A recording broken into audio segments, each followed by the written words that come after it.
This is where 14-year-old Mohammed Qataa lost his life. His brothers can hardly bear to work at the family coffee stand any longer. Mohammed had been asked for a free cup. Not even if the Prophet himself returns, he'd said, laughing. That remark was a death sentence. At the family's cramped apartment, close to Aleppo's front line, they tell us more about a killing that symbolises what's gone wrong with Syria's revolution. They describe how armed men overheard Mohammed. His mother saw everything. There were 3 of them.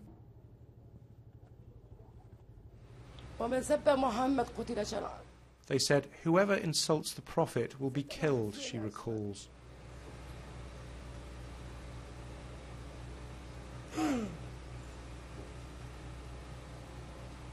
She goes on, "I heard the first shot. I'd run out barefoot. I fell to the ground. They shot him again and kicked him. I looked at them and said, 'Why are you killing him? He's just a child.'"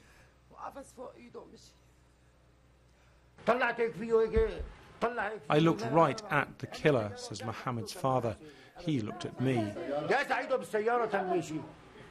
The men haven't been caught. Aleppo's religious authorities say their actions were un-Islamic, criminal. We're approaching the spot where Mohammed Qataa was murdered.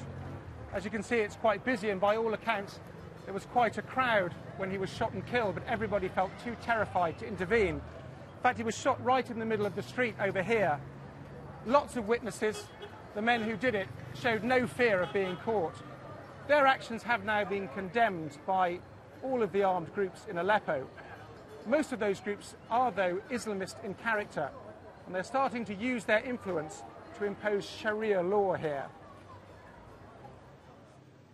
It's the same in the northern town of Sarakeb.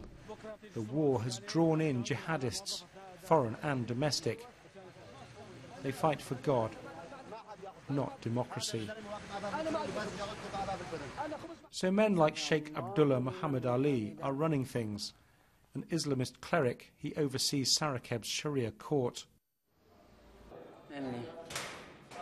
BBC Arabic filmed the court over more than a month. 4 men have been convicted of highway robbery. They tried to steal a taxi driver's car. Sheikh Abdullah lectures them in the name of the Prophet. The men have told him they're rebel fighters. The Sheikh says their weapons will be confiscated. Sentence will be carried out in public. Islamists are stepping into the vacuum left after 40 years of a secular dictatorship. The instrument of punishment is an electrical cable. It's 50 lashes for the leader of the gang, 40 for each of his men, says the Sheikh. God's law is the best protection for the weak, he tells the crowd. When it starts, some of the crowd chant, "The Prophet is our leader."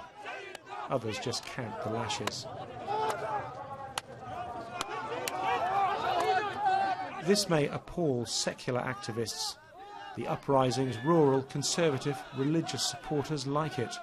So too those threatened by the epidemic of theft, looting and kidnapping. Increasingly, this may be the future of justice in rebel-held parts of Syria.